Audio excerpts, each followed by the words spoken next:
So welcome to the college, everybody. I'm Wendy Byrne, I'm the current president, and tonight we have three people who are all hoping to take over from me. This is the first time we've held a hustings event at the college. We're going to answer questions tonight. There are some questions that already come in, and I will take questions from the audience. The event is being filmed and will be put up on the website hopefully tomorrow. If there's anybody here who doesn't wish to be filmed, who doesn't wish to appear on the film, can you please let one of the members of staff know, and we'll make sure that you don't. So we're going to begin by hearing from all the candidates. They'll be in alphabetical order, and they're each going to have 5 minutes to say what they would do if they were elected and why you should vote for them. So we'll start with the first one, Professor Cambieu. Okay. Yep. Well, thank you to the college executive and officers for organising such a transparent and progressive process for the elections. It's been quite fun up till now, and I've had much discussion. But I want to share my motivations to enter psychiatry and stand as president, as the values of the next president are probably as important to you as their distinct leadership styles or commitment to equalities or experiences of implementing evidence in practice and of community services. So I knew psychiatry was for me when, as a medical student, I was asked to spend a week with a young black man who'd been sleeping under the bridge at Walworth Road. And I visited his sleep sites, the benefits offices, negotiated leave, saw firsthand the web of causation and oppression that had led to his mental illness, as well as hindered his recovery. I've never forgotten him, his name, and likely he motivated me to spend more time in adult services, working in a homelessness team also at one stage, and in primary care and psychotherapy services in East London, where I've been for over 30 years. Members of my family have also struggled with mental illness, and I've been a carer, so I felt how society and services can become hostile and hinder recovery. So it matters to me a lot, and I will be committed to working with patients, the communities of practice, the college, my colleagues here, and government departments to make our system of care kinder and more compassionate, and to listen more to those who are silenced and have hidden voices. We should be proud and confident as a college. We've had remarkable achievements recently on national policy, investment, teaching and recruitment in psychiatry. Yet so many of you tell me there is much more to do.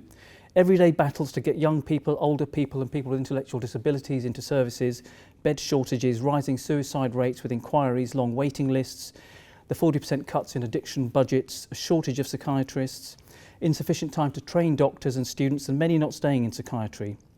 Feeling disempowered and being asked to act like technicians carrying risk rather than being a skilled therapist, clinician or scientist or a leader. And fragmented body, mind and community services that we all have to tackle and try and provide some cohesion and unity in the journey that patients experience. All are pressing issues, but I want to see a confident clinician. I want to see a more united, inclusive and influential college, and influential through knowledge and through collaborative leadership. So I want a more connected college, spreading learning and innovation across devolved nations and faculties and divisions and special interest group with a proportionate shift in resources. The devolved nations have special contexts that we perhaps don't fully accommodate in our English policies and English thinking. I've championed anti-racist and anti-discriminatory practice in my entire working career and still shape policy and practice. We must tackle the ways that power and resources sustain inequalities by age, gender, sexual orientation and other characteristics in society, in services and in the college. I will provide more skill support and recognition of our international membership, our remarkable global faculty and training and non-training grades. Locum and independent doctors, all are critical for sustainable solutions. I wish to promote an evidence-based grounding to all college activities. We must listen to many forms of evidence, including patient stories. I've been an editor with the BJ Psych for 6 years, the third most cited psychiatric journals, and my aim has been to get evidence into practice across all specialities and geographical areas, to make science accessible, to raise ethical dilemmas, and to promote research integrity, and we're setting up some committees to do just that. But research does not always lead to change. We need to complementary approaches as well, like quality improvement. How many local clinicians see data in real time and use it to review performance and support negotiations with commissioners? We need college involvement in local place-based systems. That's the new transformation agenda. Of course, CCQI and the National Collaborative Centre do a great deal of work, but we need to do more locally and be implementing more. We need to ensure psychiatry is at the heart of reform in the mental health sector, at the heart of medicine and society, and tackle stigma and improve recruitment and retention. Imagine if the 80% of the membership who are disengaged, these are apparently the figures, were active and involved locally in their local systems. So I want to improve morale and skills by local workshops through regions with commensurate shifts in resources to promote you as collaborative systems leaders in your localities. In England, certainly quite a lot of investment is coming. We have to be ready for that, prepared. We must explain better what we do as psychiatrists and skill up and adapt to the digital opportunities too. What would make a difference to the young black man that I saw sleeping under the bridge over the life course? Of course, perinatal services, child and adolescent, crisis and homeless services, early intervention and rehab, and if you were lucky enough to live till 65, integrated old age and care services. So I want a more united, inclusive and influential college, and that would lead to better care for patients and carers, a better work-life wisdom for psychiatrists. So this is your chance to participate and shape the future. I would be honoured to be your president, and of course I hope you vote for me, but do vote and contribute your knowledge and views. Thank you.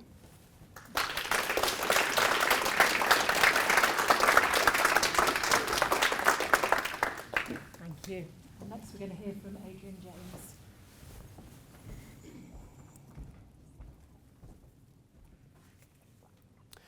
Thank you, Wendy, and thank you to all of you for giving up your time to come here today to participate in this presidential election. I'm honoured to be here. I find it slightly surprising that I'm here in many ways when I consider where I came from. And I'm also honoured to stand alongside two other fantastic candidates. I hope that you will vote, and I hope that you'll vote for the person you believe to be best. But I'd really appreciate you supporting me to be the next president of the Royal College. I'm proud to be a psychiatrist, and for me, psychiatry is the best, most intellectually stimulating and rewarding specialty. We've all been fighting for a better deal for mental health, and that's starting to make a difference. The public rightly see mental illness at the top of their health priorities. The polls tell us that. And politicians and policymakers have moved a long way. Again, something I've personally seen. But that needs to translate into more resources for frontline services and research. And we need to turn rhetoric into reality to get a fair deal for our patients. I want to be absolutely clear that I do understand that it is very tough on the front line. Demands are increasing, resources are often scarce, and our members are under constant strain. It often feels like a serious untoward incident inquiry is just round the corner, and many of our members are demoralised, and too many are leaving, and this is unacceptable. So if you elect me as your president, my three priorities will be as follows. First, equity between physical health and mental health. This must extend to both clinical services and research. It is unacceptable that mental illness is 23% of the disease burden, and we get 13% of the funding and 7% of the research funding. It's unacceptable, and it has to change. And I believe I know what is needed, and I have campaigning experience. And where there has been investment in some specialties, you will know what they are: liaison, perinatal, to some degree CAMS, and in fact my own specialty of forensic psychiatry. Psychiatrists have shown that this brings positive results for patients. However, the majority have received little or no extra funding, and in some cases things are worse.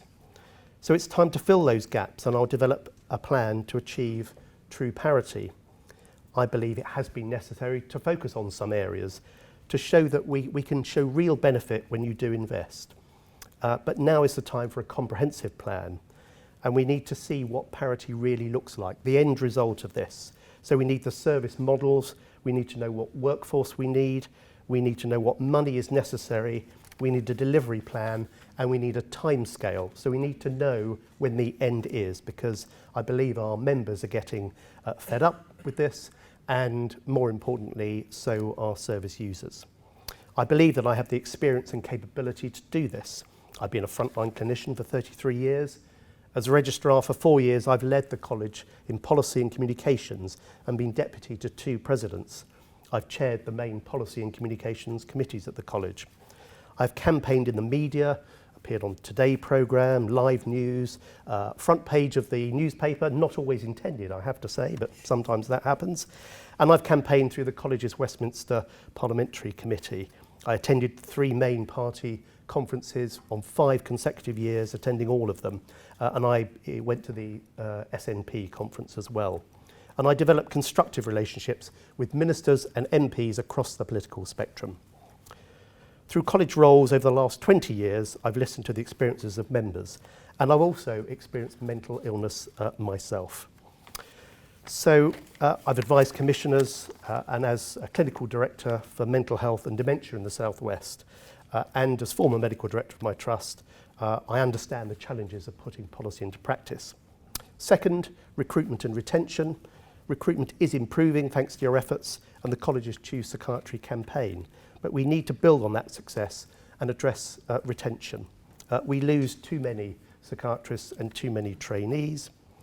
This means that we focus on well-being and our members are under great stress. And I see there's a sort of a hierarchy of need around well-being, and it starts with a decent, durable job that's properly resourced, a safe environment physically and psychologically, so that we can say it as it is and we can report mistakes, that teams that support each other, and the opportunity to really do the very best. Finish.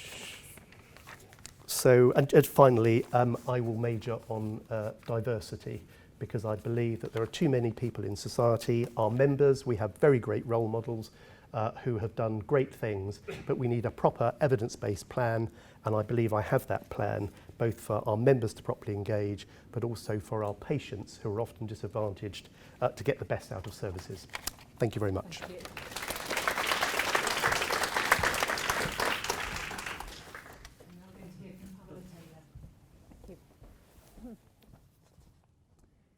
Thank you, Wendy, the organisers and everyone here. Now, it must be a relief for you, those of you who've looked at the college website, to see us all in real life. I'm referring, of course, to our video stills on the website. To be fair to the college as an equal opportunity organisation, we've all been caught in equally alarming gurns. And as you can see, we're all quite presentable.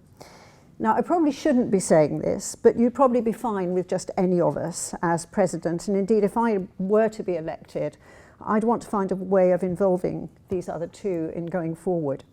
Each of us brings a lot of relevant experience to the field. Each of us is passionate about psychiatry and its importance and about parity of esteem for our patients. But I'd go beyond equity between physical and mental health and take back our core concern. There's no health without mental health. That used to be our mantra. Where's it gone? It doesn't seem to be on our website or on our logo anymore. And in case there's anyone who doubts that principle, I recommend time in liaison psychiatry. That's where I was before I went into forensic psychiatry. So let's focus for a moment on getting psychiatry into that leading place again.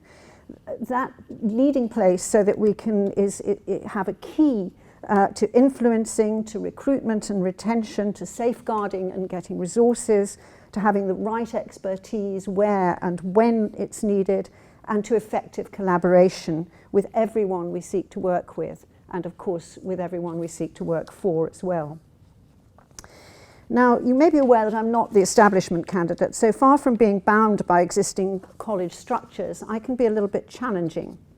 Now, did you know, for example, that the college strategy is currently required to be determined largely by the chief executive, who so far has never been a psychiatrist, talking with the officers and then drafting the strategy?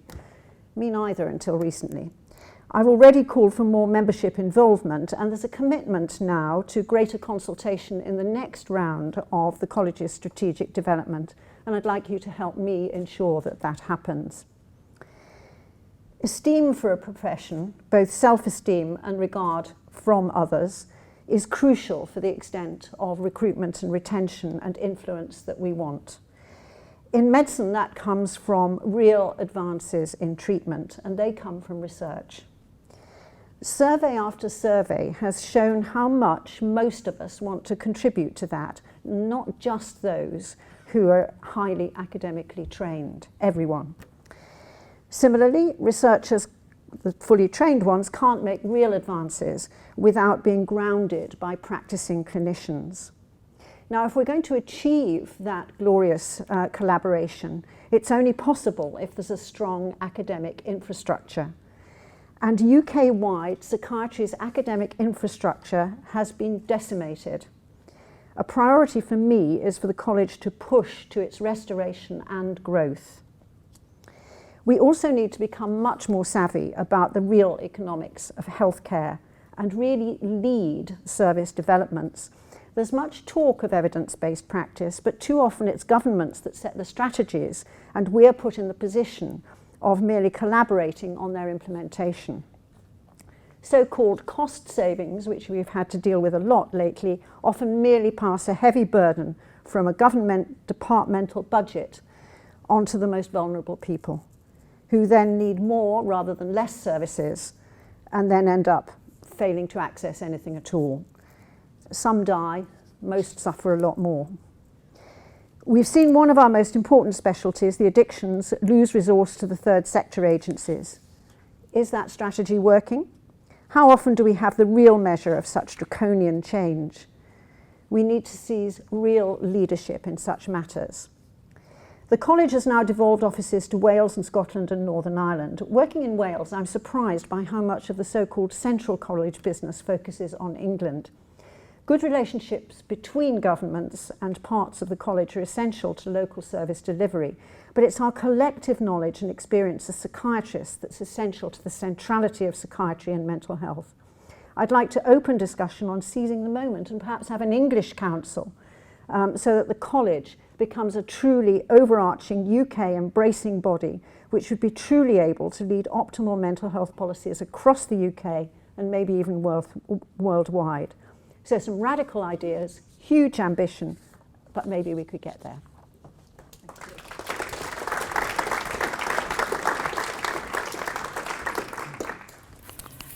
Thank you. So 3 very different but challenging and interesting presentations.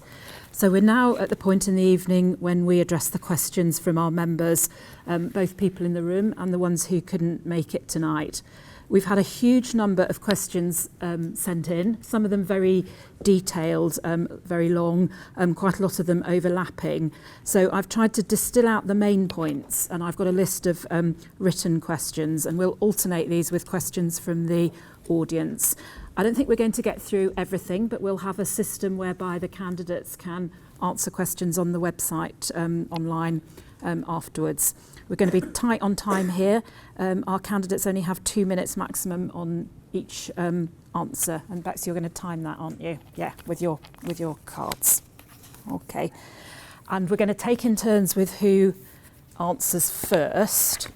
And I shall have to make a note or I'll get confused. So, so the first question, we'll sort of work round and we'll start with you. If you can give the first answer, Cam, but each of you have 2 minutes to answer this question. So this question won't be a surprise to any of you. The college is in London and is London-centric. Why is this, and what can be done to include members from outside London?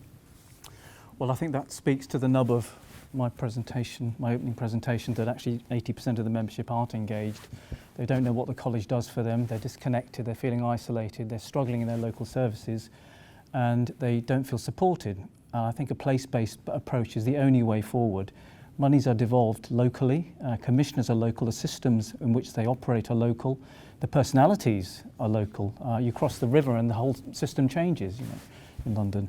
And so I think it's absolutely right that we don't do enough. I think we should think about devolved offices around the country where people don't have to come to London. And even this hustings I did raise with colleagues that perhaps we should have done several around the country, but it's experimental, it's the first time, so it's got to be fun and successful. And if it is, I'm sure we could devolve a series of hustings around the country. So I would agree with that. Thanks, Wendy. Well, I'm sort of London born and bred, but I did leave London, and I went to the Southwest, and I chaired the Southwest Division. And for those of you who are on council will remember that people used to describe the Southwest Division as the People's Republic of the Southwest of England. And so I worked very effectively with colleagues who felt that they were perhaps on the margins, and made sure that there was a real voice for all our members. I do dispute that the college doesn't try to engage. We now have devolved councils.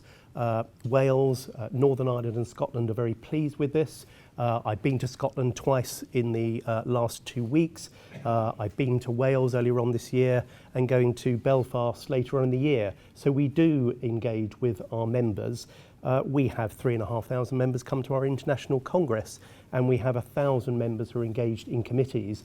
People often say, let's get rid of some of the committees in the college, but actually I say we have lots of our members who are contributing in that way. Now, we could always do more, and that's why I was very pleased to establish the post of an associate registrar for member engagement. Santosh Madolkar is here in the audience, and he is now working his way around all our groups in order to ensure that they really do have a voice. And I think things like our RCPsych Insight we've gone out of our way to make sure that members in all faculties, all divisions, all our countries are properly engaged, as well as our international members. But of course we could do more. I did actually try to take the trustee board to Scotland, but a different view was taken, and I think this sometimes is complex, but we do have offices in Scotland, we do have offices in Northern Ireland, and we do have offices in Wales, and I've been to them all. Thank you. Thank you. So some very important points made. What I'd like to add is that we have a very good system of regional representation. Regional representatives are on the various faculty executives, the council, and do have a substantial role to play. And perhaps I can only speak for forensic psychiatry. We've been a little concerned that perhaps they're not as engaged as they might be. And so we've begun to ask why that is and what the college could do to support them rather more. One of the things that the college has been doing is to have a meeting for the chairs of regions in conjunction with council. But I think that would be a very important route to strengthen the role of the regional representatives and have them invite people from the central college activities to come and visit or engage them and provide them with what they need. Thank you. So our next question, we will take one from the audience. Now we've got a roving mic. You've got the roving mic. Wow, everybody wants to ask a question. How am I going to decide this? Right, gentleman in the second row. There. Yep. I'll go backwards and forwards between the sides. But. Thank you to all three of you. I'm sure you'd all make excellent presidents, but whoever does get to be the president will obviously be an important figurehead for psychiatry nationally. And I wonder what sort of key messages you would want to get to the wider public about psychiatry as a profession. Thank you. So this one we will start with Adrian. Thank you, John, for that question. I think it's absolutely vital that the president is out there. I've already shown that I can be out there in media and all around the country and internationally. But I think the patients need to know, and public need to know, that if they have a mental illness, that the Royal College of Psychiatrists is there for them and is not there for its members. Obviously, the vehicle to make things better for them is through our members, but they must absolutely be clear that the Royal College is there to improve outcomes and experience of anybody that develops a mental illness, and that includes things like prevention. They must know that we will argue for more resources and the very best possible services, and we must be visible in actually doing that. They must see us doing that. I think they would also expect us to be talking about stigma and how it's very important. We know that in terms of lack of access to services, stigma is the biggest factor. So we do need to have psychiatrists who are prepared to talk about their own mental illness, and in a way that means that people can actually talk about their own illness. So I think those are the main messages I would like to get across. Yes, I think that it's really important that we do come across as a profession that we are sound in our medical identity and that we fully explain what that is, because I think some of the difficulties and the conflicts that sometimes arise is that people see doctors as purely physical or pill pushers or whatever. And I think one of the great strengths that we have is that we come from a very holistic background of training, and that we truly take account of the physical and the psychological and the social environment in which all these problems are embedded. And I think somehow we need to be much clearer about that, and then we would engage colleagues in related specialties, both in medicine and outside medicine, so much better. And I think that would be very reassuring for our patients and the wider public as well. And indeed all the other interesting professionals that we have to relate to in government, in my case, in the legal profession and so on. Thank you.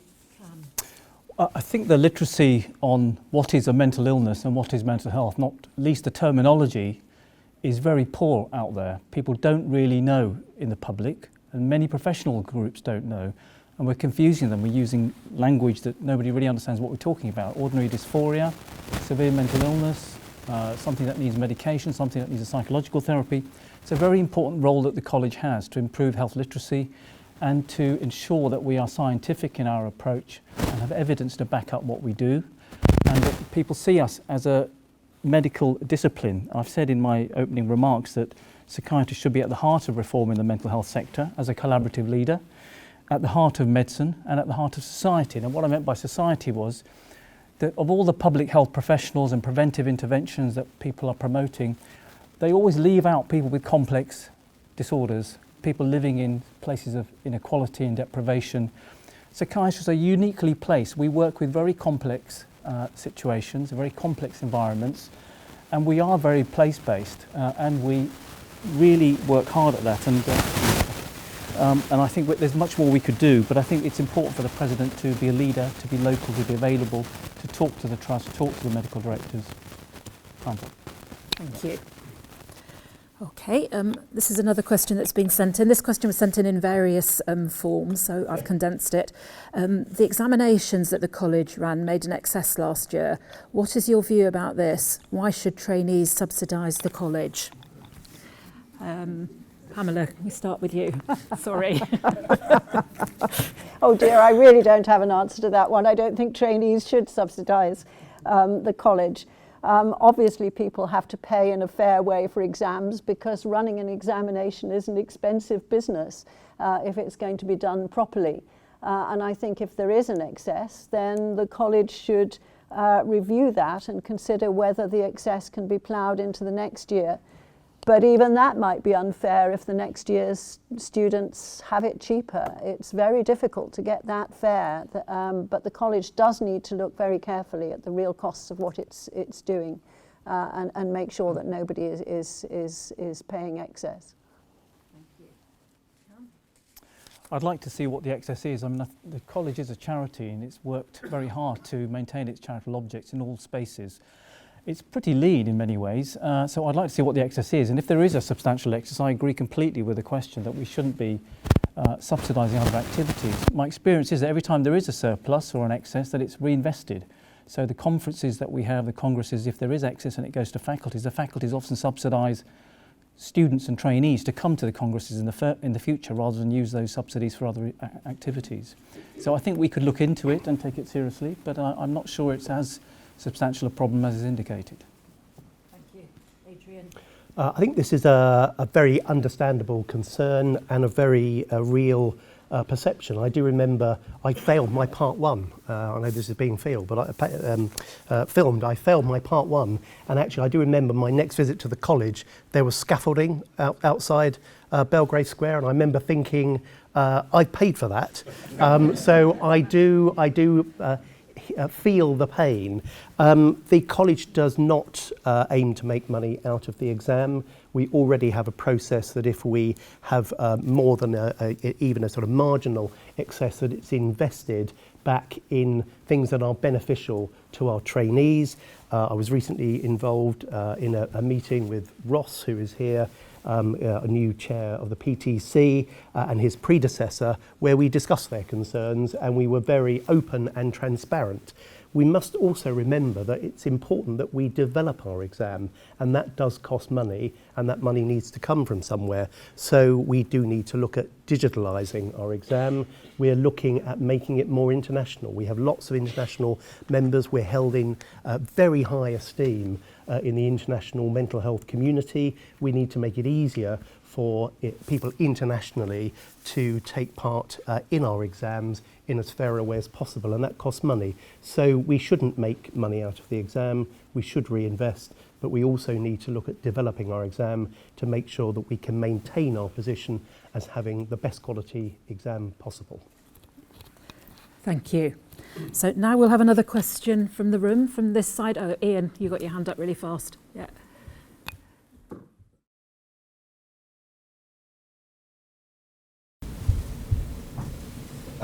Thank you very much. I believe one of the core functions of the college is in education and training. Where do you think we should be going with that part of the college's activity?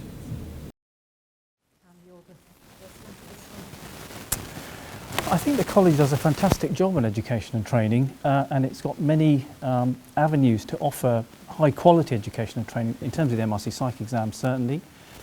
There are suggestions that that's not really up to it needs to be modernised in terms of other skills that trainees need in terms of management and commissioning skills and understanding data and feedback from data and digital opportunities. There's all sorts of suggestions that we should improve the MRC Psych. But in terms of the CPD offer, it's incredible. I mean, I think what we do for members is really good. The problem is not everyone is making use of that, I guess, other than receiving the journals on a regular basis and the Advances Journal, which is a great CPD offer, and CPD Online. I think we do need to go more digital. I think we actually have opportunities to diversify and work with other professions as well in a more active way. The Royal Society of Medicine, for example, is a very open house in terms of training. Adrian? I'd agree with what Cam has said. I think the college has done a huge amount, most importantly in training the best psychiatrists we possibly can, running a very good exam that has the confidence of our patients and our regulators, and we've done great work in terms of the public. The part of our website that's most visited is the bit that the public visit who want to actually find out about mental illness. And I had a patient the other day who's got into considerable debt, and I should know everything that's on the college website. I'm afraid I don't, but I did Google. The first place I went was the college website, and there's a huge amount of information about debt, for example. So there's a huge amount there. What could we do more? I think I've already talked about the exam and evolving that. I think we need to make more courses accessible within divisions. When I was chair of the division, we introduced Section 12 training within the division, and we need to make that more accessible, but particularly in the sort of nether regions of the college. We need to revise our leaflets. Actually, we need to make sure that they're properly up to date and that they do reflect the evidence. And I think we do need to continue to have a drive on differential attainment, which is a very big issue for those who are international medical graduates and people from black, Asian and minority ethnic backgrounds actually who qualified here as well. So I think there is more that we need to do, but actually I think we do a pretty good job. Thank you. Yes, I mean, the question is huge and we've got 2 minutes. So I'd just say that I very much endorse the idea that the college has got a much wider education role than working with psychiatrists. There's the public, there are other disciplines and so forth. But of course, at the moment, it's a peculiarly critical time for us. And again, it's where we really need to have leadership because the whole curriculum is being revised, not just the curriculum in psychiatry, but the curriculum across medicine. And one of the core issues in the redesign of the curriculum is that there should be much more flexibility in training across all of medicine. So that both creates difficulty and opportunity. Now, the opportunity it creates is that we can be sure to get more psychiatry into everybody else's curricula as well.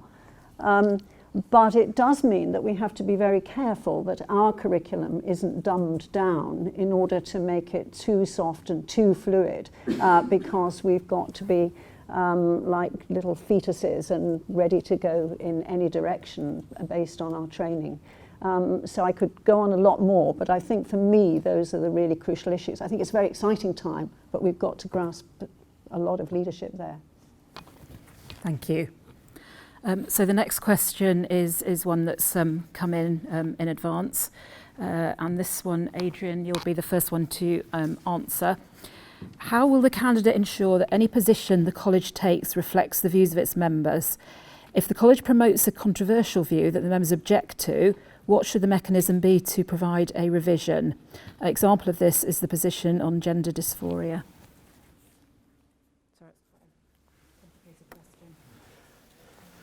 It's a very important issue, and the college is a charity, and we have a very well established mechanism for establishing what our policy is on each and every area that is relevant to us. Essentially, if people have a concern about a particular area, then anybody can initiate policy. It comes to the Policy and Public Affairs Committee and goes to the editorial board. And we have a robust process where we engage with our faculty chairs, divisional chairs, special interest groups where that's relevant, and people who have very particular roles within the college. So we set up a mechanism really led by Tim Ojo, who's in the audience, that is much more robust in terms of how we actually make sure that we engage all the members in order to give a view. Ultimately, it's council that makes that decision, and each and every member of the college has a representative on council. So that is your mechanism. Now, I guess people might be tempted to say, well, we should have a vote on things. Now, referenda haven't gone down too well recently, and I'm not sure they do give you the best results. I think our members need to make sure they're sufficiently engaged that they can trust those who have to look at things in great detail. Now, we should also be prepared to change our view. In fact, we have revised our policy documents in a whole variety of different areas, and we produce new policies. So the college must be open so that people can contact us. I get a lot of contact from members, I have to say. I'm very visible, and people are able to contact us. So I don't think anybody need feel that somehow that their concerns are not listened to. But I think we have a robust mechanism recently revised. Thank you. Pamela. Well, I think we have to make a clear distinction between views and evidence-based positions. At the moment, the college really has position papers and reports, and Tim has already been mentioned, but we've begun to discuss whether we shouldn't have something called discussion papers, where it's more clear that the evidence doesn't necessarily enable us to come to a definitive conclusion, and therefore the obvious thing to do is to take a preliminary position, to engage others in discussion, and to actually invite feedback and be very much in a position of changing our view. Where there's fact, I think there's a different response, and there are many people who actually don't agree with facts. And that's much more tricky, but I think that takes us back to the previous question about education. And if we find that we've got a lot of people who are very concerned by a position which is well evidenced, then we have a bigger job in education. Thank you. Well, I think evidence could mean many things, and I think there are different forms of evidence. So I disagree slightly with my colleagues in that there are facts and there is evidence that we revere, like epidemiological evidence or trials evidence. But I also think people's views and perspectives and stories are really important. And I see disagreement and dispute as a signal that we haven't understood something, that something is wrong, that we haven't quite got the full picture, because people are speaking from a particular context or space in their lives, and we haven't understood that. In particular, I've done a lot of work on inequalities where there's a lot of contested evidence, and often it comes down to the divergent views emerge from people's biographies and histories. Taking it further, I'm not sure that college members really do feel that their views are heard. I agree with Adrian that people do contact us, do send us messages, do challenge. Twitter's been quite extraordinary really for challenging beliefs and views. I think we could do more, but personally I think it has to be devolved beyond the devolved nations. I think it's a regional issue. The divisions themselves should be focused much more on local activities and engage with our membership. We mentioned that we get 1,000, 3,000 at the Congress, but we've got 18,000 members. It's not, people aren't really that engaged, and I keep making the point that 80% of our membership isn't really engaged and don't really get what we're doing. We should listen to that. We've got to hear that. Thank you. We'll now take another question from the room, from this side of the room. Oh, Lalde, a woman, right. Yeah. Where's the mic?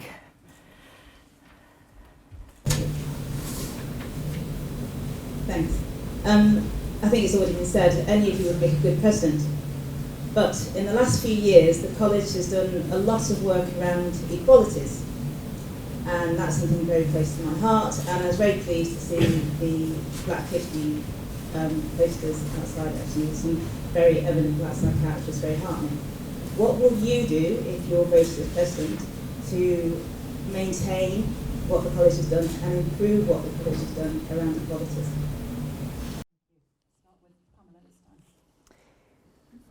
Gosh, that's a good question, because so much is happening already, but it's clearly a very important thing. We've got to keep the momentum going and we've got to do more. One of the first things I'd want to do is to find out whether there are still some groups who feel that they're not being adequately heard. Clearly, some we are relating well to, others we may not be relating so well to, and to find out about that and to start to remedy that. I certainly feel that although I've a lot of experience both working with people from other cultures as colleagues, as patients, and visiting other cultures that I don't fully understand, and so I'm open to a lot more personal training and evidence. It's interesting, I've just got back from Italy, where I was keen to understand the very radical changes that there have been in Italian psychiatry, closing all the mental hospitals, doing away, as I understood it, with psychiatric beds. And I think it was necessary to be there to understand quite how isolated people with mental disorders had become in Italy, and therefore why there was such a huge reaction against psychiatry. And I think that speaks to us, that we need to be inclusive about people with mental disorder and think about how that might be affected with culture. So I'd certainly want to build on what the college has already started and understand much more myself. Thank you. So I've been involved in the equalities agenda my entire career, even as a medical student, when I read Morris Lipsage's book with Roland Littlewood. And it's clear that this is not an easy problem to solve. We've known about inequalities in experience and outcome in people with mental illness for 20, 30 years and made very little progress. But I also know it's not just about race and ethnicity, it's about cluster disadvantage, it's about age and gender, it's about sexual orientation. It's the way the word power is never really talked about. Power and resources are used to sustain inequalities and to generate inequalities, and we're conditioned to not notice these things. So in my opening statement, I did say that we really need to look at the way power and resources are used to generate and sustain inequalities in society, in services, but also in the college. And there will be many examples where this will be played out. I can give you an example, which is my responsibility on an editorial board, where we know there's gender disparity in terms of the number of people, women who are present on the board, and number of international members. Now we're looking at that. It's probably the most animated discussion we've had on the board, actually. But people are very extreme in their views about whether we should be actively recruiting women or people from international, whether we should appoint on merit, how we go about this. A very important thing is that to start to look and not be so conditioned to the obvious processes and policies that we operate. If we ourselves can't resolve our own internal inequalities, we're not in a good position to do this externally with society at large. So I think we have to do it at all levels. So I would do, there have been reviews already within college practice and processes, but I would be very active in the communities as well. And the most stark finding, of course, is the difference in ethnic minority rates of mental illness and the way people have very coercive pathways into care if they are from an ethnic minority group. So we need to tackle that. I'm doing that in 4 regions already in the country and have been doing a systems-based approach, working with commissioners and policymakers and trying to get them novelly to talk to patients and vice versa, so they share resources and power. Thank you. Time's up. Thanks. I think the college does have much to be proud of, but we need to go much, much further. In relation to engaging our members, I would personally adopt some of the evidence-based processes that show that, enable people from diverse backgrounds to fully participate. And the evidence clearly shows not only it's right, but it's actually good for outcomes for organisation. There's a huge evidence base around this. I went to a talk by David Williams, who's Professor of Public Health at Harvard, and he very clearly outlined what organisations should do. So what would I do? I would have somebody on the trustee board who was there specifically, had the remit to look at diversity and how we engage all our members. We would have a member of staff who led on that in a very visible way. We would have a very clear plan that's monitored. We would have money that would reward projects that actually valued diversity, and we would have our leaders endlessly speaking up. So that's what I would do. In relation to our patients, I had discussions recently with NHS England about some of the changes that we're going through in terms of how services are run. And actually what people fail to do when we have these big system changes is to say, what will be the effect on the people who find it most difficult to access services of this service change? And that should be right at the top of the agenda when we actually do that. And it's often thought about later on, that people then might think later on, what's the effect? But actually all these system changes, their first priority should be those who miss out with the existing system. So I would lobby for that to be something that was upfront in any service change, and that we monitored it to see that any service change actually produced results for those who need it most. Thank you. So the next question is one of the ones that's come in beforehand. Cam, you're going to be the first one. This is at least a simple question, although it's a large one. What will you do to address welfare and well-being amongst trainees? So trainees are really important, but young people coming into the profession are really important. They have ways of seeing the world and solving problems that perhaps we don't see, and they are looking for sustainable solutions. I know trainees are finding it challenging when there are rota gaps and when there aren't psychiatrists around and there are locums, and in some parts of Scotland I know 3/4 of the consultants are locums. In other parts of the country there are very high absences for consultants. They're not getting enough support and training. So fixing the workforce issues more generally, I think we do support trainees quite well, but I think we need to be doing it locally. And I will return to my earlier theme that we can do policy centrally, we can do strategies, but we need to be much more invested in local systems and local trust, talking to local rotations and actually supporting trainees locally and making sure the whole system works. We've got to support everyone in the process. And trainees would benefit enormously from not only having a good experience. We know that they are happier where there is good morale and there are sufficient beds and people are working well and consultants are proud and confident. That's the condition to improve training overall.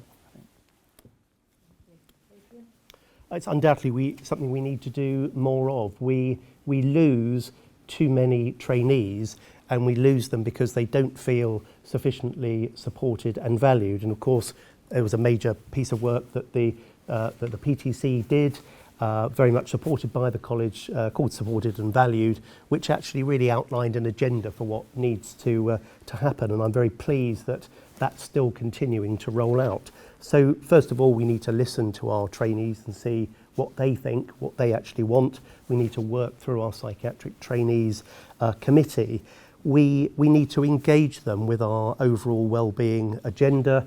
When I chaired the Wellbeing and Retention Committee before Mihaela was appointed as the Workforce Wellbeing and Retention Associate Registrar, we invited the psychiatric trainees as being a vital group, but I think it comes down to a number of things. We need to make sure that they have got a doable job that gives them enough time to get the training that they deserve and actually patients deserve. So we need to make sure, and that's also about attracting more people into psychiatry. We need to make sure that the situation they work in is safe, so that it's safe to actually speak up when things are not right, but also physically safe and free from bullying.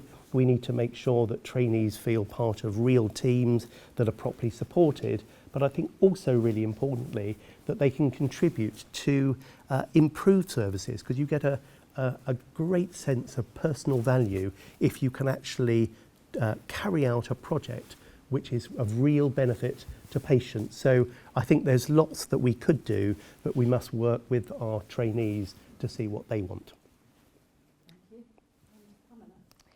I think the most important thing is that we really do see them and listen to them. And I think a lot of the reorganisation of services has made that ever more difficult. And I've certainly found that I'm often seeing and listening to trainees who are not even part of our team because they're not getting listened or seen elsewhere. They need their own space, I mean, and a regular space. It's not good enough just to catch somebody in the corridor and say, are you all right? You actually need to book a time that you can sit down and have a considerable period of time. For medical students, I don't know whether Cardiff is unique in this, but I don't think so. We have a very good mentoring system so that someone outside the training, their immediate training, is made available to them. You have a couple of formal meetings a year and get to know each other, and then they can come at any time they wish to discuss other things, and knowing them a little bit. It's the job of the mentor to flag up things that they might be interested in, or to be aware if there are difficult issues arising, like exam results just coming through. And I think perhaps we don't do enough of that for trainees once they've qualified, and that we should have a mentoring system for them too, so that they don't only get their support and advice from within the clinical team that they're working with, but know that they can go elsewhere and deal with matters in confidence. Thank you. So our next question we'll take from the room oh, Alex, you were quick.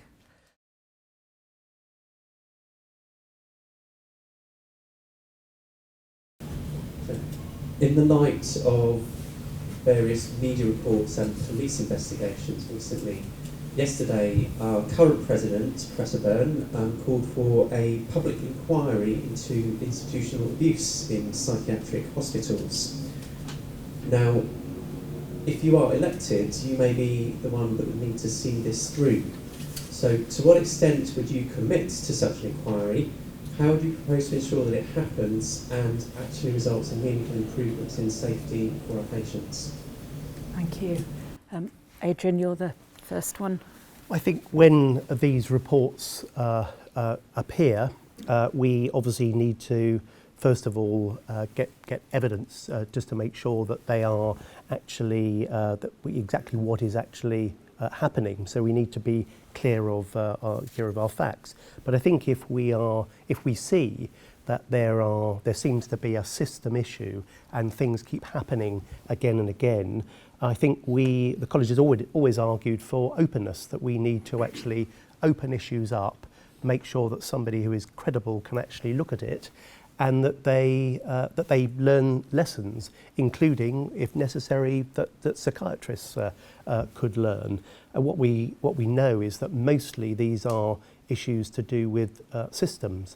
And I know that there are many psychiatrists who are working in systems that they feel are unsafe, and that they feel that, you know, that could happen to them, that they could actually be subject to an inquiry. So we need to be absolutely clear that when we look at these things, that it's done in the correct culture of learning, so that you can look at system issues and how we can avoid, unless under exceptional circumstances, blaming individuals. So I think it's very important that we support these sorts of things, and that yes, we do learn lessons.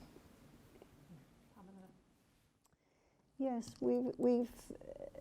I think the crucial thing for people, particularly people working in institutions, by which we generally mean hospitals, but we have to keep reminding ourselves that institutionalization can happen in the wider community as well when people lead impoverished lives. I think we have to keep reminding ourselves that we can all be sucked into that. None of us is immune. And one of the key things is that we really do commit to reflective practice. That we have someone from outside the regular team that can regularly sit down with us and look at some of the things that are happening within the team in relation to individual patients and so on. And it just so happens that in forensic psychiatry we're pretty good at that because of course we do have closed institutions and particular reason for being afraid of the risks that involves, and also of being concerned about the potential for being drawn into quite toxic relationships. So we're very committed to reflective practice. It's also, though, worked very well in another context that, and I can only give an example from Wales because it's one that I know best, but where people were involved in the investigation of adverse events and a real commitment to involving the teams properly in everyone being able to have a voice in that. We've talked a little bit about discrimination, and one of the areas that we risk being discriminatory is between people who are qualified mental health workers and people who are not qualified mental health workers. And some of our nursing assistants and our other assistants need much more support, much more involvement, much more engagement if they're going to be able to help us deliver the quality service that we want to deliver. So we need to remember to include them too. So I'd break it down like this. I think firstly we have to listen very carefully to any reports of abuse, and I would completely support, and I think it's very courageous what Wendy's done, then I would support that and follow it through. Systems can fail if there are not sufficient staff, if the buildings aren't safe, if there's all sorts of morale problems, if they've got the wrong sort of staff who aren't properly trained. There are narratives. I've done quite a lot of research with patients and they tell me about the hostility they experience ostensibly from very competent and able staff, and trying to understand what that's about is important because they don't really find it easy to tell us this. So I think we would look into it. I also know that when patients experience discrimination, and carers, and this is a research study I'm writing up at the moment, I mean, they don't really feel safe at all. They don't really want to talk about their problems. It's not a safe place for them. They don't feel looked after. They shut down. All of them, even if they're not directly involved in the discrimination, if they spot something happening which is unjust, it's a problem. So injustice in our system needs to be tackled very actively. I think the point that Adrian relates to and Pamela touched on is that it's very tough working with people with complex needs in which there are really challenging emotions being thrown around. So I've trained as a psychoanalytic psychotherapist, and the whole transference and counter-transference issue takes a lot of time to master and to be able to manage. And we're asking people sometimes to work well above their abilities and skill sets. We have to think about this carefully. You know, a bit of mentalization training isn't going to do it. A bit of mindfulness training isn't going to do it. It's really a call for better training and recognizing the skill set of psychiatrists and psychotherapists and psychologists, that these are really demanding tasks that they are asked to undertake, and they are enjoyable as well, but they do get entangled, and you have to be very skilled at managing to disentangle yourself in a safe way and to look after the person and to maintain your ethical values and your ethical position at all times. So I think for me, if there's any suggestion that something isn't right, I'll go back to my suggestion that evidence is in stories and we must listen to it. Thank you. Thank you. So the next question, Pamela, you'll be the first person to answer. This is one of the ones that's been sent in. We know that core adult services are under tremendous pressure around the country, with an ever-increasing demand for care and treatment, making psychiatrist jobs more and more difficult. How will you represent members when you are not on the front line yourself? Sorry, Sting in the tail very there. first word. We know that which services? Core adult services. Core It's really about the pressure members are under all around the country. As a president, you sit in an ivory tower, possibly. Still looking for my ivory tower. How will you represent them? I think that's a very good question, because there is a real risk that can happen. Inevitably, becoming president is a near full-time job, as I'm sure Wendy will tell everybody, and so there isn't time to be quite as much on the front line as people currently are. And the front line changes, and it's very important to recognise that the stresses and the benefits that we've experienced in the past are not the same as what people are experiencing now. So I think that keeps coming back to the importance of finding better ways of engaging the college membership all the time, of having our regional representatives very active and making sure that the frontline workers, if that's what we want to call them, have a quick and easy way of getting their concerns into the pool. I think we all understand at some level, but I think we need to have really up-to-date information all the time if we're going to act effectively. I think it's a really important point, and I think we shouldn't be in an ivory tower. I think we should be visiting trusts and medical directors and getting to know our localities much better. Of course, there's lots of policy work and challenging situations that we have to respond to, but I think we do need to know what the front line is like. I've certainly been a psychiatrist in East London now for over 30 years, and I've seen the challenges, I've seen the shortfalls. When I started work as a medical psychotherapist working with people with personality disorder, I had 90 minutes, the luxury 90 minutes to assess the patient and write up the notes. I now barely get 20, 30 minutes, and most of the time is spent on the computer. And so we just don't get enough time to do it. And I think I return to my earlier point that we've got to think about local systems, and unless we start thinking about implementation and local systems, and the college becomes much better at that, we will fail our members, the majority. That's why we're irrelevant to them, because we're busy doing our national policy, which are very important. We had an incredible success with all the work that we've done, but we've got to do much more locally and be much more involved in implementation, and recognise that different contexts need different areas, different spaces. Northern Ireland, Wales, Scotland, they need different ways of operating. They're starting off with different resources and assets, different personalities, different laws and policies even. We have to be able to understand that and get involved.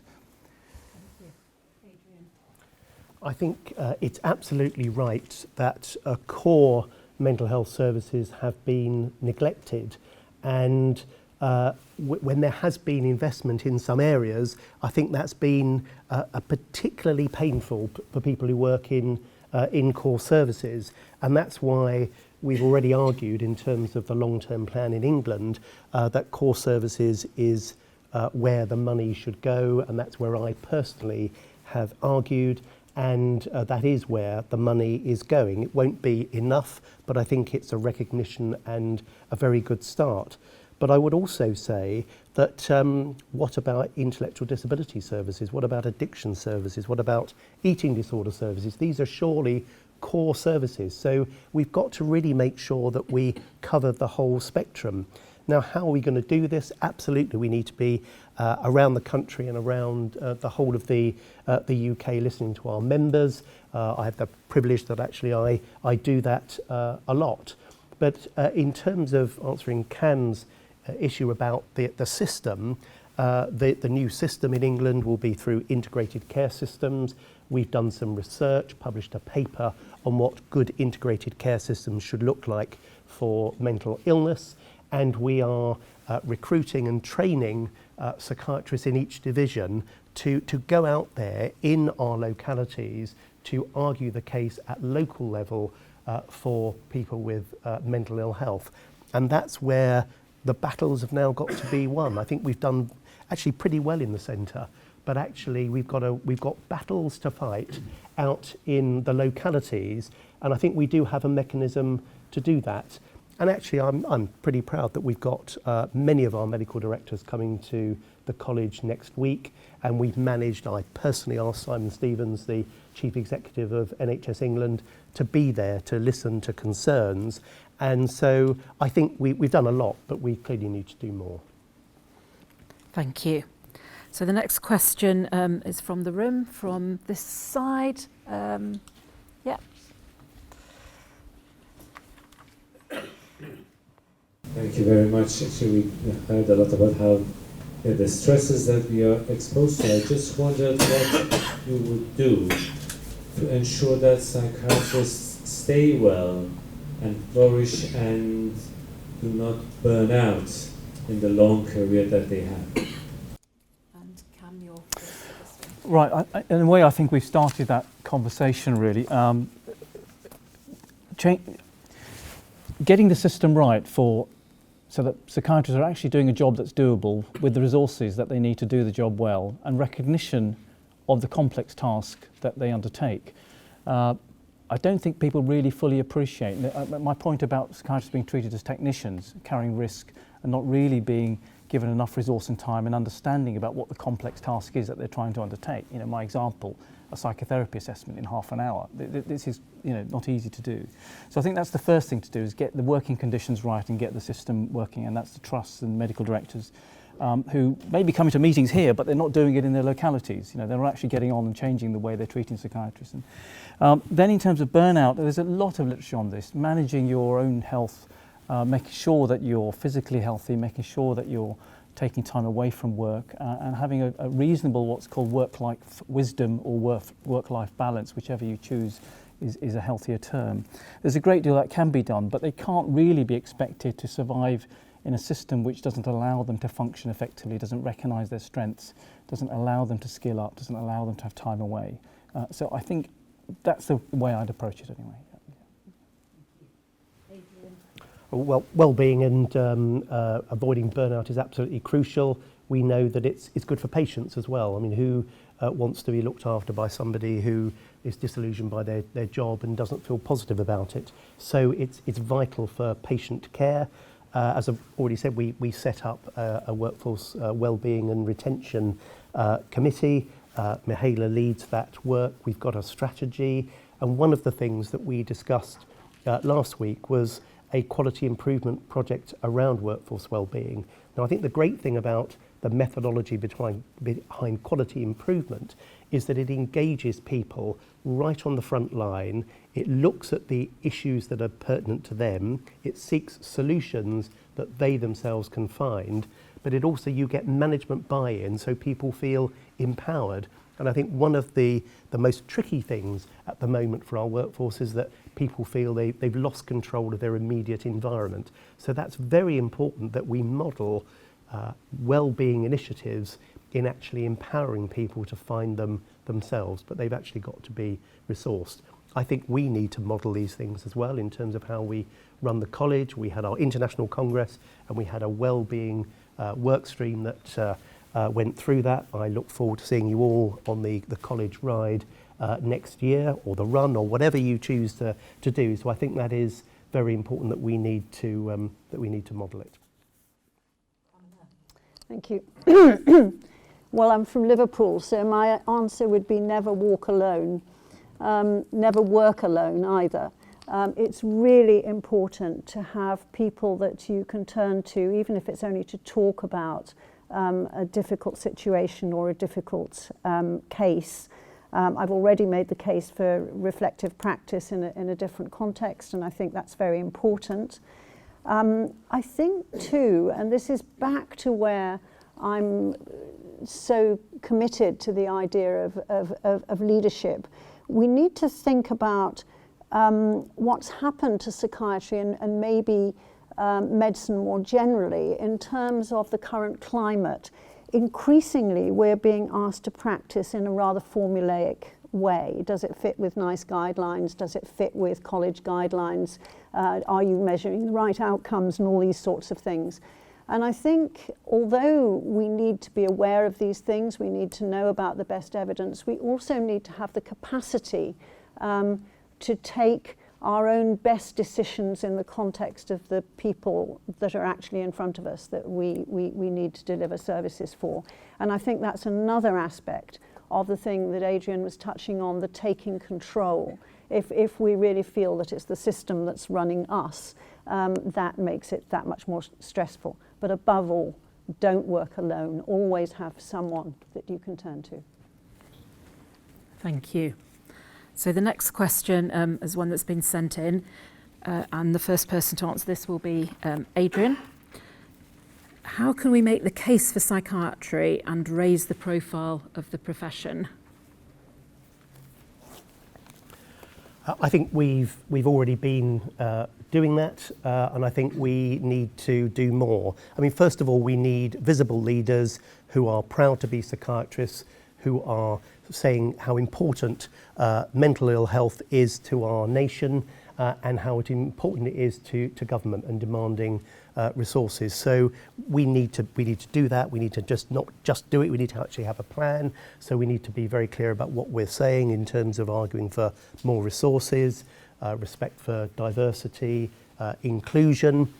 We need to be very clear that we're actually asking for more money, but we also need to be stressing the evidence base around our treatments, which I think often people really don't see. They think that the evidence somehow for our treatments is less than those with physical ill health, and we need to get out there with good stories about the sorts of impact that psychiatrists can have, and I think that's been modelled through the Choose Psychiatry campaign, and we've got the next tranche of Choose Psychiatry that's just about to be there. But we also need to make sure that we listen to our members and engage our members, because it isn't just the people who are actually who are leading an organisation, it's everybody in the organisation that's got to be proud to be a psychiatrist, speak up for those who find they can't access services, argue for money and proper systems locally. So we need to engage our members so they can actually get out there, because we're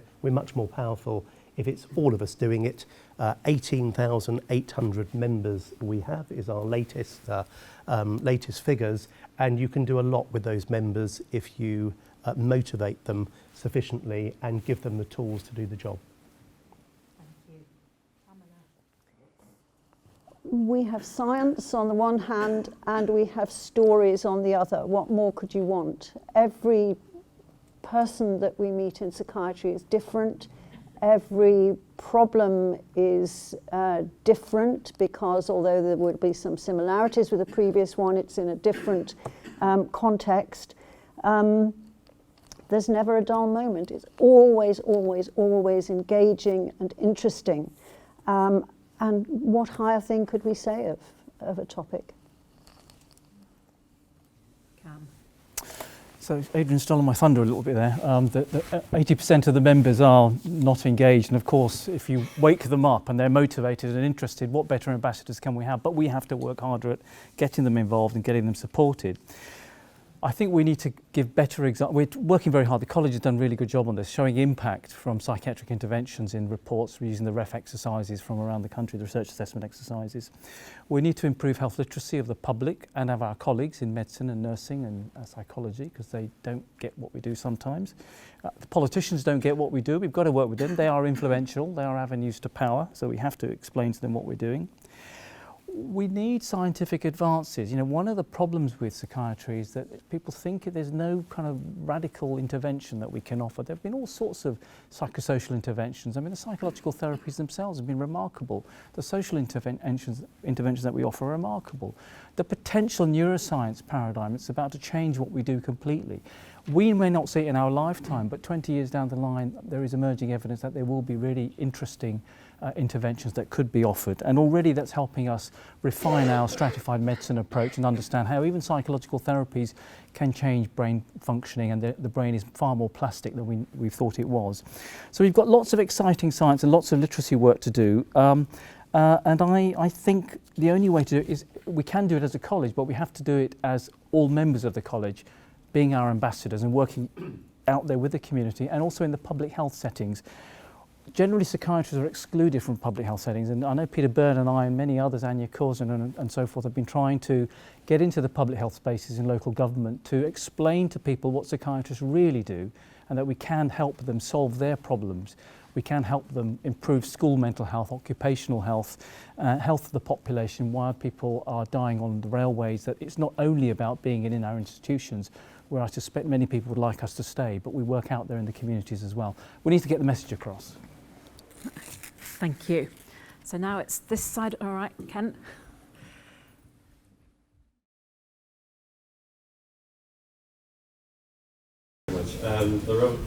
The we're all the president is very much a national figure.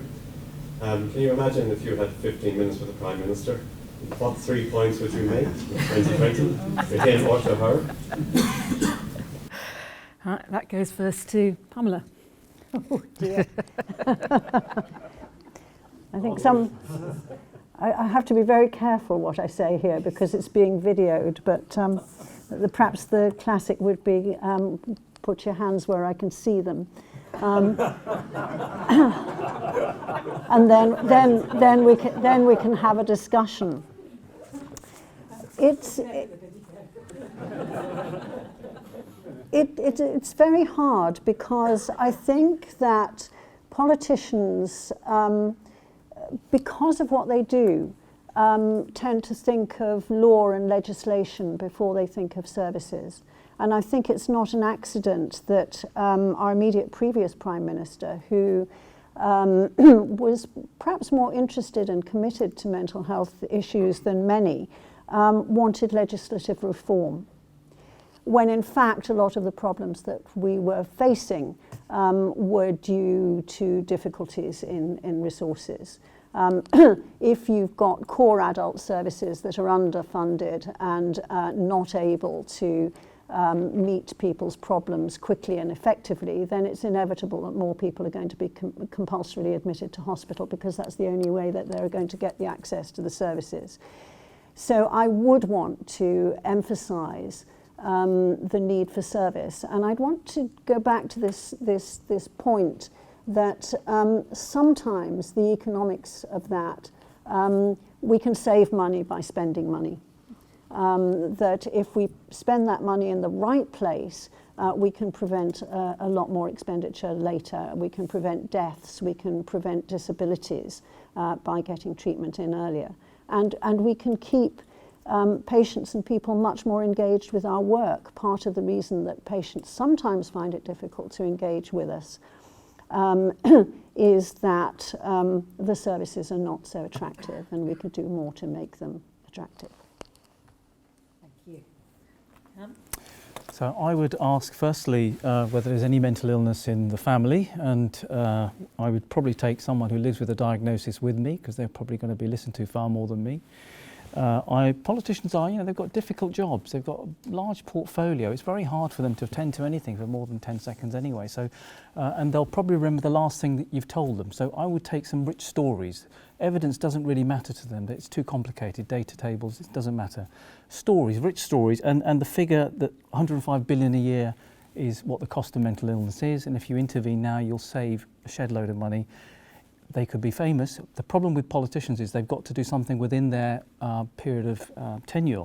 So it's very hard for them to see the long-term gains, and it's how we can persuade politicians to be more courageous, see the bigger gains over a longer period, and to not make it mental illness or health generally political football. It is deeply political, of course, but somehow we've got to make the case that we're failing our society, we're failing children, we're failing our older folk by not putting in a system of care that's more effective. But it has to be very simple, brief, and followed up through multiple channels. One channel alone isn't enough. You need to pursue a whole systems approach. And of course, if the media are there, as we've seen recently in the press, you'll get much more attention from them than if you turn up on your own with a data table. Thanks. I would frame the mental health debate in terms that are attractive to them. And I would first of all ask them what are the things that concern them most about the country. And I suspect they would say the economy, safety, education, families and cohesion. And I would then make the case that if you had excellent mental health services, you could do something to address all of those issues. And I would make a very powerful case to say if you treat mental illness and if you prevent mental illness, then it's good for the economy, it's good for education, it's good for families, and it's good for social cohesion, and it's good for safety. Furthermore, it's the right thing to do. I would want to be very clear. I'd say what do they think is the prime duty of a good leader in relation to a country. I think most of them would say you look after those who are most vulnerable. I would then make the case very clearly that many of the people that we care for are the most vulnerable, so they should be their absolute priority. But I would also, having made that case and hopefully won them over, I would make the case for the social determinants of mental illness. And I would make an absolute plea to say mental illness is not just about treatments that I and members of my team actually deliver. It's about a whole prevention agenda, and make the case for what they can do in terms of early adversity, lack of opportunity, people feeling marginalised. And if you did all that, you would do a lot in relation to mental illness, but you would do a lot in relation to all the other things that concern politicians most. Thank you. So the next question again is one that's been sent in, and Cam, you're the first one to answer this. Patient care is being jeopardised. We have no beds for the acutely ill, even people who need to be detained. They are waiting in A&E for days and being sent to out-of-area beds miles from home.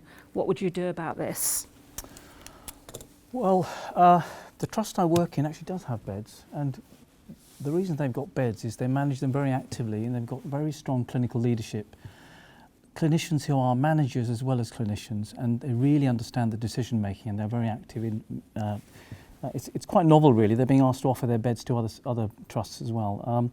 So I think a well-functioning system can lead to not having these problems that everyone seems to have.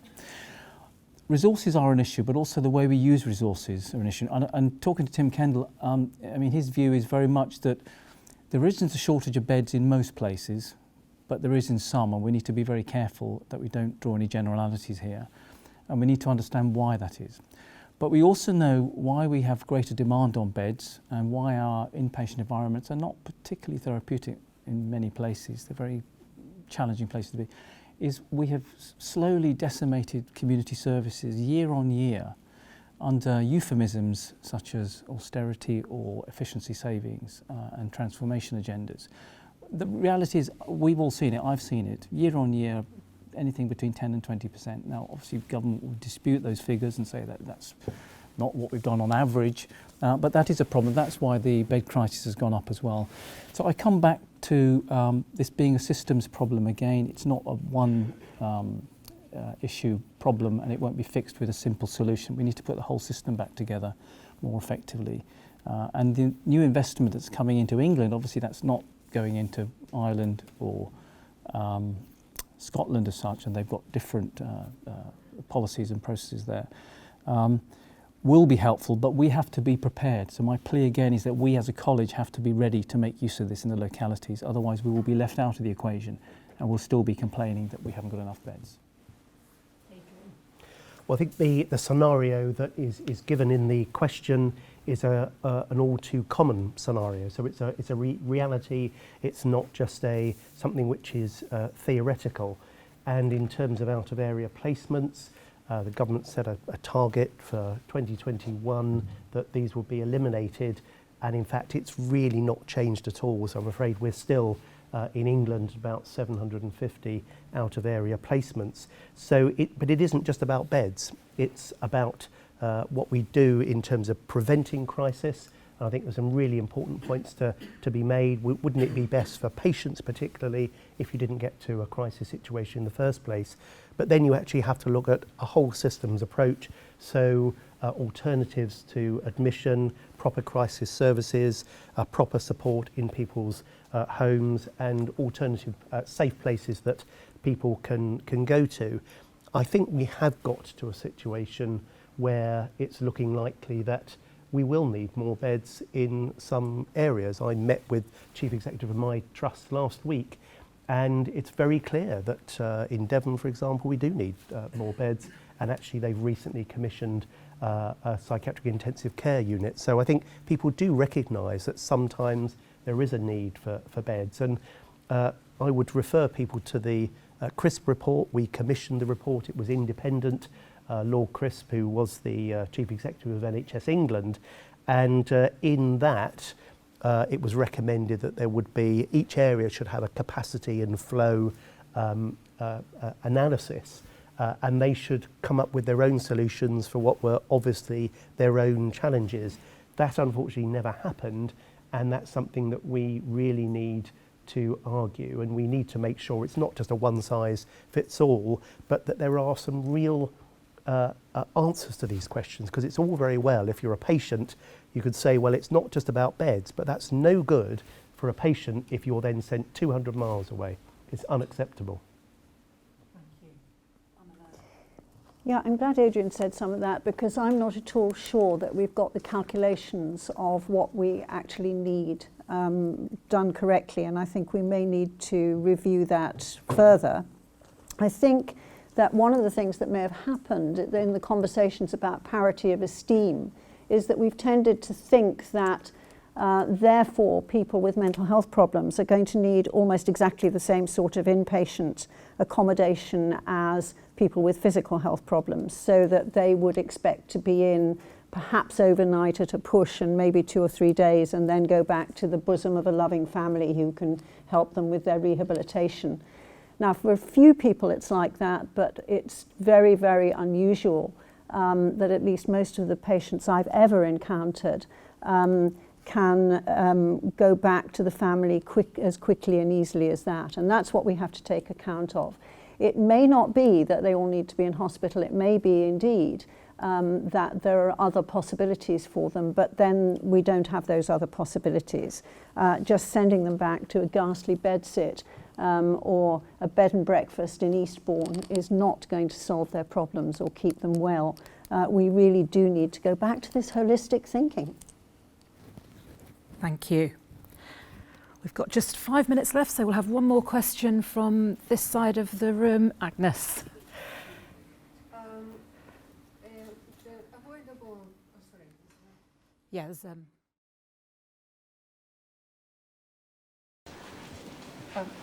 thank you. So the avoidable deaths of patients with eating disorders have been repeatedly reported by the media, and 2 years ago the Parliamentary Health Ombudsman produced a report of the investigation of 3 people who died unnecessarily.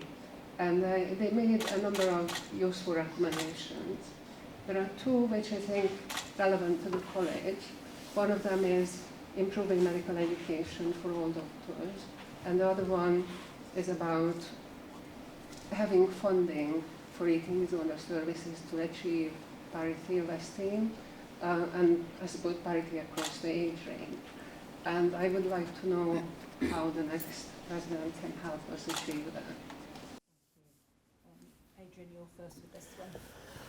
Well, thank you, Agnes, for raising that. I mean, this is a really important issue. We know that eating disorders are the most deadly disorders that we have. So this is a really serious matter, and we know that the devastating effect that this can have on the individual, their family, but also those who are trying to provide care. It's absolutely clear that we've got some very experienced clinicians doing some very good work out there, and we must learn from the best. But it's absolutely clear that we have not invested enough in our core services and in terms of our specialist services. And I think one of the inquiries have shown is that it's a whole system approach, and it's the ultimate interface between mental health and physical health, and that's where often the issues are. So what I would be wanting to do would be to lobby for more funds. I think eating disorder has fallen behind, but also through integrated care systems, particularly in England, and actually we have got similar setups in other parts of the United Kingdom, that I would want this to become a high-level objective for integrated care systems, because this is precisely the sort of issue that those systems should be able to sort, because they are all about integration between primary and secondary care, integration between social care and health, and integration between the sort of acute trusts and the mental health services. And that's fully borne out in these inquiries. So that's what I would be lobbying for. Thank you. 3 things really. One is that you refer to avoidable deaths. And I think you shouldn't be afraid to take that platform and talk about just what the cost of an avoidable death is, and that that's something to set against the cost of services. It would be cheap at the price to provide decent services. The second thing goes back to the thinking that we were doing about education and training, and thinking that the curriculum reform is an opportunity to make sure that certain things get into every part of the curriculum, and I would include general medicine and surgery in that as well, because unless you can recognise an eating disorder, you can't even begin to think of doing something about it. And I suspect that there's a lot of eating disorder that goes unrecognised until it's too late to do very much about it. And the third thing, and I particularly welcome movement that I think is coming from you to an extent, is that we still tend to think of eating disorders very much in terms of anorexia nervosa and similar problems. But of course the country is facing huge problems with eating disorders of the other extreme, not just bulimia, but just the country has lost the plot with its eating habits. And I think that's a very important thing on which the eating disorders faculty could take leadership, and should. But you'll need resource, of course you will. So it's a really important problem. Thank you for raising it. And I think it is partly a manifestation of how poorly we're trained to understand nutrition and the interaction between nutrition and physiology, biology and society. We like to see it as a single illness or disorder, but of course it's a multifaceted presentation and therefore often misdiagnosed, missed completely. People ending up personality disorder services, or being treated for depression, or being given psychotherapy that isn't going to work, or being given family therapy, and no one really getting to understand. And we have lost a lot of the specialist services, even the adolescent services, in which there were inpatient units that used to provide eating disorder interventions, which I was involved in my training. That they don't really exist that much these days. So I've been entirely behind it, but I think education is important. Wider literacy is important for the public as well, and to make people understand the challenges. I think we have to instill in people that there is a value base of healthcare, and we have to have some ethical practice, because I think it's easy for commissioners and policymakers. They've got a very difficult job. They've got to square the circle. It's very easy to find ways to justify resourcing what they resource and not resourcing what other people think they should be resourcing. But I think ultimately it comes down to providers themselves in their localities, and we will now, in England at least, if not in other jurisdictions, have the powers to do that, to have judgments that break free of the algorithms and guidelines, that we can use the resources. And I think eating disorders are amongst the many things they've said that we should be looking at more carefully and providing services. So we would certainly be championing that, but I think it needs an integrated approach, and I think the understanding of the relationship between mind and body is so poor, even in the professions, even amongst some psychiatrists, that it's a real challenge. So the education bit is really important, but it's not just knowledge, it's a ethical, developmental, deep-seated educational experience that people need. Facts aren't going to do it, and a brief online intervention educational package isn't going to do it either. Thank you. So that has used up all our time. Thank you so much to the three candidates. I think you've all done brilliantly. I really don't think I could have answered any of those questions at your stage, so well done. Thanks to everybody in the room. I'm sorry you didn't all get to ask. There are some drinks now. What are you saying? Sorry? I can't hear what you're saying. Concluding remarks. Right. Oh, right. The concluding remarks for 3 minutes. It's not on my briefing. Right. It's fallen off the briefing. Okay. Sorry. Did you know about that? You've got 3 minutes to. Going to challenge you. Yeah. So should we go in alphabetical order again? Cammy, can you do? Yes, we go to the lectern. So one of the most critical criteria by which the next president was going to be chosen, according to Twitter feed and Wendy's encouragement, is which pets they have. Regrettably, I don't have cats at the moment, but I did have cats at one stage, and so I think I qualify just about. But at the moment it's bunny rabbits, although there is a campaign on to get a cockapoo at the moment. So what will I do? Resource more local and regional training for leadership and influence, reinvigorate pride, courage and collaborative leadership skills of psychiatrists, recognise your input and make sure that we are properly connected, that we're listening to what you want and carefully implementing. We've got to deliver on the policy priorities. And one of the theories of change is that we have to be capable, we have to be motivated, and we have to make use of opportunities. And if we can get those three things together, we can make change effective. Capability is what I've been talking about and what education's about and what all the systems stuff's about, preparing ourselves and making sure we're ready for the investment when it arrives, watching for those policy windows that open up for 6 months in which we can influence government and being prepared. Motivation is a real problem because we're all struggling with the current climate in services and the challenges we're facing and the economy generally, not to mention the political climate and the peculiar extreme views that are abounded. But there are so many opportunities to address mental health issues, both in the framework for England, the occupational stress and student mental health literature. People are really recognising how much a problem it is for young people in universities. I'm at a medical school, and Corzon's been doing a load of work trying to help young people to recognise their health problems and putting it into a professional framework, that it's a professional responsibility to tackle your mental health problems. We have an opportunity, if we properly accept the role we have in public health, to work with local government, with policymakers, with police, with all agencies out there, addressing where the chip shop opens, that it doesn't open up next to the school, helping people think differently about the use of alcohol and making sure all our networks are activated. And we should be active and proud of what we're doing.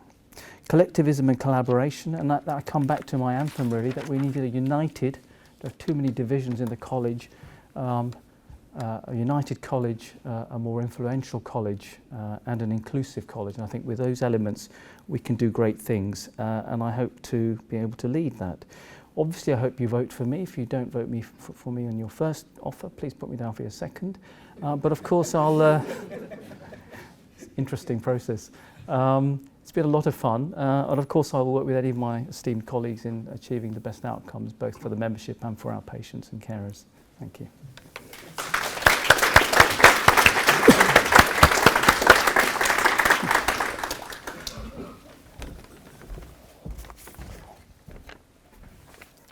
Well, thank you for coming. Again, I've really enjoyed tonight. You come into these meetings and you think, how am I going to feel at the end of it? Am I going to feel more or less likely to want to be the president? I honestly didn't know how I was going to feel, but I can honestly tell you that I feel more passion now than I felt when I actually came into the room. And that's because of the richness of the discussion that we've had here, which reflects the richness of the work that we do. And I wish some of the people that we are convincing to become psychiatrists, they could have been sitting here listening to these discussions and saying, these are the issues that concern psychiatrists, these are the issues that psychiatrists can actually sort out. So I've got a real role in sorting out. So I would very much want to be your president. I've written some things down here. I've got clinical experience, policy experience, political experience, commissioning experience, media experience, management experience, lived experience, and college experience. The only experience that I haven't got is to be president of your college. And if I'm not president, that's it. So I'm not going to hang around. So it's either that or I will go back to Devon and continue to care for my patients in a clinical capacity only. So thank you for at least listening to me and giving me at least that opportunity. Thank you.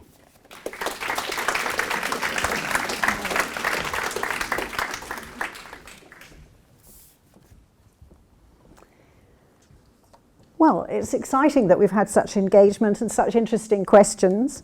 It's illustrative, I think, of what can happen when membership is much more engaged. It does make us think, it does make us develop. We keep coming back, I think, to what we're good at. Our ability to listen, to be aware, to formulate a bit of a position from that, to test that out, to adjust it, to be becoming all the time, to remind ourselves that we're never quite there. There's always something else that will take us a little bit further forward. And I've certainly been doing quite a bit of becoming myself tonight. I think the building esteem that I'm so keen, indeed we're all keen on, is partly about that listening process, but it's also about recognition of how wonderful psychiatry is in that it brings together science and the amazing personal stories of the people that we work for.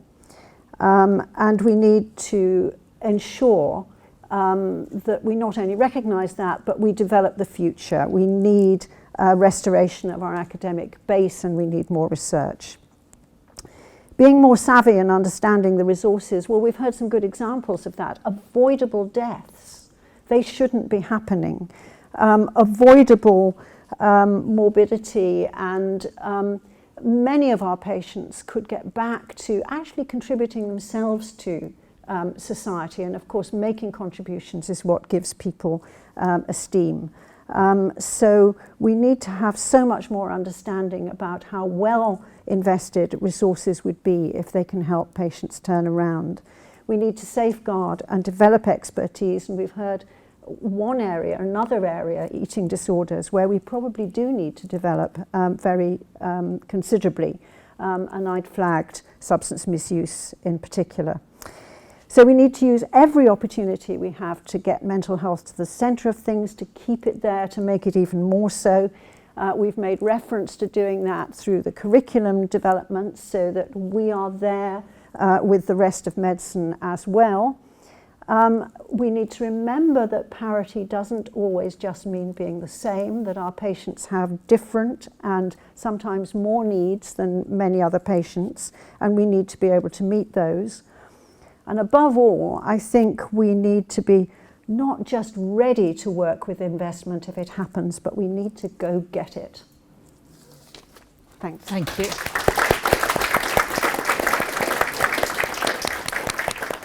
Okay, I think we actually have finished now. Yep. So thank you all for coming, and please stay and have a drink, and you can carry on grilling the candidates. Thank you.